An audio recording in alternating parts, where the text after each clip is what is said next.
বেশ কিছু ব্রেকিং খবর আছে সকালের লাইভ সেশনে।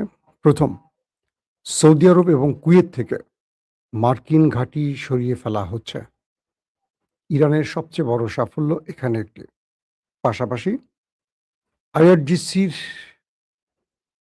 পক্ষের যে গণমাধ্যম ফার্স্ট নিউজ এজেন্সির পক্ষ থেকে একটি সংবাদ এসছে, ইরান নিউক্লিয়ার তৈরির দিকে হাঁটছে। আবারও ট্রাম্প নেতানিয়াহুর মাথায় বাজ পড়ল। পাশাপাশি ইরান এবার ট্রাম্পকে বলল, তুমি সরে দাঁড়াও, আমরা দখলদারকে শেষ করে দেই। কোন পরিস্থিতিতে ইরান ট্রাম্পকে সরে দাঁড়াতে বলল? ৩ নম্বর গুরুত্বপূর্ণ খবর, দুই দেশের মধ্যে মঙ্গলবার আবার আলোচনা শুরু হতে যাচ্ছে এবং দুই দেশ হামলা পাল্টা হামলা বন্ধে রাজি হয়েছে। চলুন আপনাদেরকে এই খবরগুলো একটা একটা করে দেবার চেষ্টা করছি। সিঙ্গাপুরের একটি কার্গো জাহাজে ড্রোন অ্যাটাককে ঘিরে আমেরিকা এবং ইরানের মধ্যে লড়াই হলো গত ২-৩ দিন ধরে। ইরানের ৫টি মিলিটারি সাইটে বা কি বলবো মিলিটারি পজিশনে অ্যাটাক করেছিল আমেরিকা। যেহেতু ইরানের ৫টি অ্যাটাক হয়েছে, মানে ৫টি অবকাঠামোতে বা ৫টি কেন্দ্রে, ইরান তো ডবল করতে হবে। তাই ৮ থেকে ১০টি মার্কিন সামরিক টার্গেটে অ্যাটাক করেছে ইরান। আর এই অ্যাটাকগুলো হয়েছিল কুয়েত এবং বাহরাইনে। দুটো দেশের মধ্যে ব্যাপক খেলা খেলেছে ইরান। যদিও আমেরিকা হতাহতের কোনো খবর স্বীকার করেনি। পূর্বেও তাই, এখনও তাই। এরপর কাতার এবং পাকিস্তান মধ্যস্থতায় আবার এগিয়ে আসে।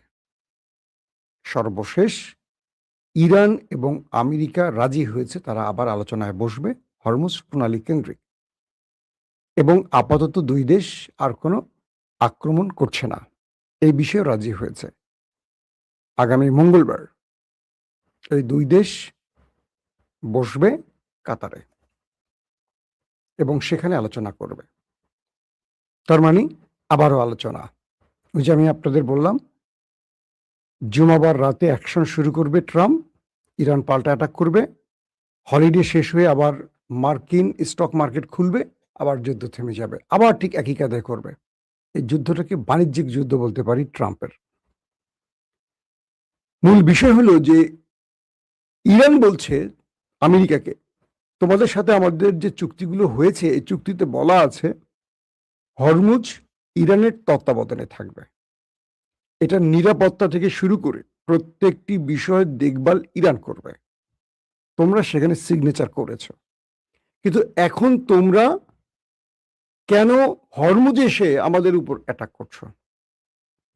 একটি জাহাজকে আমরা রুট ধরে যেতে বলেছি তার নিরাপত্তার স্বার্থে, কিন্তু সে রহস্যজনক কারণে আমাদের রুট নির্ধারিত রুট না মেনে তার নিজের মতো করে চলছে।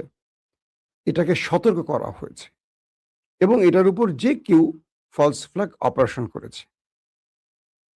তুমি আগ বাড়িয়ে আমার উপর অ্যাটাক করলে কেন? ইরান আমেরিকার কাছ থেকে জবাব চেয়েছে। তো ইরান বলছে, আবার আমেরিকা বলছে যে আমি তো তোমার যেখানেই অ্যাটাক করেছি, তুমি তো আমার ঘাঁটির ডবল পরিমাণ ক্ষয়ক্ষতি করেছ। ইরান বলছে তুমি যদি আমার উপর এই অন্যায় অ্যাটাক করো, আমি তোমাকে প্রত্যেকবারই জবাব দেব। তুমি জানো যে ইরান তোমাকে ছেড়ে দেবে না, তা তুমি কেন বারবারই ইরানে অ্যাটাক করে এই ভুলটা করছো? অবশেষে দুই দেশ আবার আলোচনায় বসবে এবং শান্তি প্রতিষ্ঠা দুই দেশ আবার কাজ করবে, এই বিষয়ে সম্মতি আসছে। ইরানের বক্তব্য হলো, আমার হরমুজ আমি নিরাপত্তা দিব, তুমি ব্যাটার কে? তুমি এসে এখানে অ্যাটাক করে নতুন করে যুদ্ধ ছড়িয়ে দিয়ে ইরানকে দায়ী করবে, এই সুযোগ তোমাকে আর দেয়া হবে না। পাশাপাশি ইরান বলছে তোমার ওই শান্তি চুক্তির যে কটা ধাপ আছে তার মধ্যে উল্লেখযোগ্য একটি ধাপ হলো ইসরায়েল লেবানন ছেড়ে চলে যাবে এবং ইসরায়েল লেবাননে কোনো হামলা করবে না। আছে? ট্রাম্প বলল আছে। তুমি এই কাগজটা যে সিগনেচার করছো সেখানে তো বলা আছে যে ইসরায়েল লেবানন ছেড়ে চলে যাবে এবং ইসরায়েল আর হামলা করতে পারবে না লেবানন।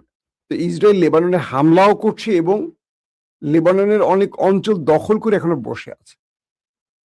তুমি এটা বন্ধ করছো না কেন? ইরান আমেরিকাকে প্রশ্ন করছে। আবার ইরান এটাও বলছে, তুমি যদি ইসরায়েলকে কথা শোনাতে না পারো, ধরলাম তুমি অপরাগ, তুমি ব্যর্থ, তুমি সরে দাঁড়াও, ওই দেশটির সাথে আমি খেলি। তুমি আমেরিকা সরে দাঁড়াও, ওরা কি করে ওখানে যুদ্ধ করবে বা কতদিন লেবাননে থাকতে পারবে সেই ব্যবস্থা আমি ইরান নিচ্ছি, তুমি আমাকে জায়গা করে দাও, তুমি সরে যাও। তুমি যেহেতু পারছো না তাকে কথা শোনাতে, তুমি বড় ভাই হয়ে ছোট ভাইকে কথা শোনাতে পারছো না, তো প্রতিবেশী ভাই হিসাবে আমি আসি, কিভাবে চটকাইয়া, হ্যাঁ, কিভাবে লাথিয়ে ওকে কথা শুনাইতে হয় আমি দেখাই। অর্থাৎ ইরানের এই প্রস্তাবটি দুর্দান্ত লাগছে যে তুমি সরে যাও আমেরিকা, ইসরায়েলকে কিভাবে কথা শুনাইতে হয় আমি জানি। এর মানে হলো ইসরায়েলকে মাইরা মুইরা তক্তা বানাইয়া ইরানের সাহস এই লেভেলে গেছে যে এখন তারা ওই দেশটাকে আর গোনায় ধরে না, যেহেতু দুইটা দেশ একসাথে আইসা ইরানের সাথে পারে নাই এবং পরাশক্তি আমেরিকাও ব্যর্থ হয়ে চলে গেছে। তার মানে ইরানের কনফিডেন্স লেভেল এখন কোথায় গেছে কল্পনা করেন, যে আমেরিকাকে বলছে তুমি সরে যাও, ওরে আমার সামনে রেখে তুমি চলে যাও, ওরা আমি কথা শোনাবো, কেমনে কথা শুনাইতে হয় আমি জানি। পাশাপাশি দখলদার দেশটির মধ্যে মানে ইসরায়েলে সাবেক সেনাপ্রধান আইজানকোট তিনি বলছেন নেতানিয়াহুর রাজনীতির অপমৃত্যু হয়ে গেছে। এখন তিনি যতটুকু নিঃশ্বাস নিচ্ছেন ট্রাম্পের কারণে, আসছে নির্বাচনে তিনি বড় পরাজয়ের মুখে পড়বেন। ইসরায়েলের গণমাধ্যমগুলো বলছে 40 বছরের প্রায় বা 4 দশকের নেতানিয়াহু সাম্রাজ্যের পতন ঘটে যাচ্ছে। আগস্ট, সেপ্টেম্বর, অক্টোবরে ইসরায়েলে যে সাধারণ নির্বাচন হতে পারে সে নির্বাচনে নেতানিয়াহুর পরাজয় দেখছে ইসরায়েলবাসী এবং দেশটির সামরিক এবং রাজনৈতিক বিশ্লেষকরা। তাদের সাবেক সেনাপ্রধান আইজানকোটের আরেকটি বক্তব্য হলো নেতানিয়াহু তার অবৈধ শাসন এবং জেল থেকে বাঁচার জন্য এই যুদ্ধটাকে দীর্ঘ করতে গিয়ে সে আমেরিকাকে বড় বিপদে ফেলে দিয়েছে এবং সে ইসরায়েলকেও ইরানের সামনে বড় রকম বিপদে ফেলেছে, অসহায় করে ফেলেছে। এই মুহূর্তে নেতানিয়াহু কেবল নিজেকে নিয়ে ভাবছে, ইসরায়েলকে নিয়ে ভাবছে না। কে বলছে? সাবেক সেনাপ্রধান। এবং তিনি বলছেন তার এই যুদ্ধ এই দেশটিকে ধ্বংসের কিনারে নিয়ে গেছে, এখান থেকে ফিরিয়ে আনতে হলে বিকল্প চিন্তা করতে হবে, মানে নেতানিয়াহুর বিকল্প চিন্তা করতে হবে। তার মানে এইটুকু বোঝা গেছে আসছে নির্বাচনে নেতানিয়াহু বড় পরাজয়ের মুখে পড়তে যাচ্ছেন। পাশাপাশি মধ্যবর্তী নির্বাচনে ডোনাল্ড ট্রাম্পও বড় বিপদে পড়তে যাচ্ছেন। ধারণা করা হচ্ছে ট্রাম্প যদি মধ্যবর্তী নির্বাচনে জিতে যান তাহলে ইরানের উপর তার সমস্ত রাগ ক্ষোভ মেটাবেন, অর্থাৎ বড় একটা যুদ্ধে যাবেন। আর যদি হেরে যান তো হেরে গেছেন, নতুন কেউ আসবে, এখানে হয়তো নতুন কিছু ঘটবে। এই পরিস্থিতিতে দুই নেতারই মোটামুটি খেল খতমের দিকে। আসেন তারপরের গুরুত্বপূর্ণ খবর। সৌদি আরব এবং কুয়েত থেকে মার্কিন ঘাঁটি সরে যাচ্ছে, এমন কিছু খবর আসছে। বলা হচ্ছে আমেরিকা এই দুটো দেশ থেকে তাদের সামরিক বা তাদের যে বেস তৈরি করেছিল দীর্ঘ কয়েক দশক ধরে, এখান থেকে আস্তে আস্তে গুটিয়ে নেওয়ার সিদ্ধান্ত নিয়েছে। ইরান এটি চেয়েছিল। ইরান বলছিল গালফ থেকে আমেরিকা চলে না যাওয়া পর্যন্ত আরব দেশগুলো নিরাপদ থাকবে না। এবং ইরান যে অব্যাহত আক্রমণগুলো করেছে, প্রায় 22টি মার্কিন ঘাঁটি ধ্বংস করেছে ইরান এই সাম্প্রতিক 110-20-30 দিনের মধ্যে। মানে যে যুদ্ধটা হয়ে গেল, এই যুদ্ধে মার্কিন 22-এর অধিক, কারণ গতকালকে আবার 8 থেকে 10টি ঘাঁটিতে অ্যাটাক হয়েছে, তাহলে যোগ করতে হবে। অনেকেই আমাকে প্রশ্ন করেন, ভাই প্রতিদিন তো ঘাঁটি ধ্বংসের কথা বলেন, এত ঘাঁটি কোত্থেকে আসে? আসলে আমেরিকার ঘাঁটিগুলো একটা ছোট চায়ের দোকান না, বিশাল এরিয়া নিয়ে ঘাঁটিগুলো। ইরান অ্যাটাক করছে বিভিন্ন সময় বিভিন্ন স্থাপনাকে টার্গেট করে ঘাঁটির। কখনো রাডার সিস্টেম ধ্বংস করছে, কখনো কমিউনিকেশন সিস্টেম ধ্বংস করছে, কখনো সেনাবাহিনী যেই জায়গাগুলো থাকে অফিস সেটাকে ধ্বংস করছে। বিভিন্ন সময় অ্যাটাক করে এই ঘাঁটিগুলোর বিভিন্ন গুরুত্বপূর্ণ জায়গাগুলোকে ধ্বংস করছে। একটা বিশাল ধরেন এরিয়া নিয়ে ঘাঁটিগুলো, এই ঘাঁটিগুলোর তো ছোট একটা চায়ের দোকান না, এই অ্যাটাক করতে, করতে ঘাঁটিগুলোর প্রায় অনেক অংশে ধ্বংস করে ফেলেছে। তো বাকি যেগুলো থাকে সেগুলোতে আমেরিকা কার্যক্রম চালায়, সেখানেও গিয়ে আবার অ্যাটাক করে। এটা হলো ধারাবাহিক অ্যাটাকের ফলে। তো এই মুহূর্তে এসে যে খবরগুলো পাওয়া গেল, আমেরিকা আস্তে, আস্তে মধ্যপ্রাচ্য থেকে সরে যেতে পারে এমন সিদ্ধান্ত আসতে পারে। কারণ ইরান সাম্প্রতিক সময়ে আমেরিকাকে যে ব্যাপক ক্ষতিগ্রস্ত করেছে, এটা আমেরিকা আসলে কল্পনা করেনি যে ইরান এত বড় ম্যাসিভ আকারে তাদের ক্ষতি করতে পারে। তো সবকিছু মিলে তারা একটা বড় রকম চাপে পড়ে গেছে এবং সৌদি এবং কুয়েত থেকে আমেরিকা তাদের ঘাঁটি সরিয়ে নেওয়ার সিদ্ধান্ত নিয়েছে, এমন খবরও ইতিমধ্যে আসতে শুরু করেছে। পাশাপাশি যে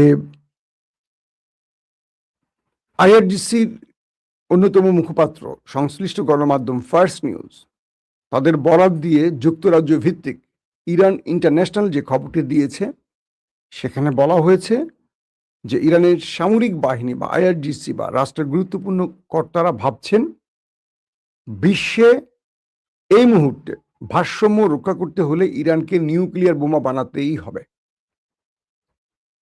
আবারও বলছি, আইআরজিসির সংশ্লিষ্ট গণমাধ্যম ফার্স্ট নিউজ তার বরাত দিয়ে যুক্তরাজ্য থেকে ইরান ইন্টারন্যাশনাল এই সংবাদটি প্রকাশ করেছে। তারা বলছে আমেরিকা এবং ইসরায়েলের আক্রমণ মোকাবেলা করতে হলে ইরানকে অবশ্যই নিউক্লিয়ার বোমা বানাতে হবে, নতুবা ভারসাম্য রক্ষা হবে না। কারণ বারবারই ওরা ইরানে আক্রমণ করছে এই কারণে যে ইরানের কাছে কোনো নিউক্লিয়ার নেই। তার মানে হলো এই ঘোষণাটি দেওয়ার মাধ্যমে এই বিষয়টি প্রমাণ হচ্ছে যে ইরান নিউক্লিয়ার বোমা বানানোর পথে হাঁটছে। অর্থাৎ এই বক্তব্যটি দিয়ে ইরান বিশ্বকে একটু নাড়িয়ে দেখলো, টেস্ট করে দেখলো যে কোন প্রতিক্রিয়া কোত্থেকে আসে। আইআরজিসির সংশ্লিষ্ট গণমাধ্যমের বক্তব্য মানে নিঃসন্দেহের ভেতরে ডিপনেস আছে, কোনো গভীরতা আছে। ইরান যখন বুঝতে পারছে যে ইরানের কাছে নিউক্লিয়ার বোমা খুব জরুরি, তাহলে তারা কি সেটা বানাবে না? বা তারা কি এখনো বানায়নি? কেন ইরান রাফায়েল গ্রোসিকে ইরানে ঢুকতে দিচ্ছে না? এই প্রশ্নটা আমেরিকা এবং ইসরায়েলের।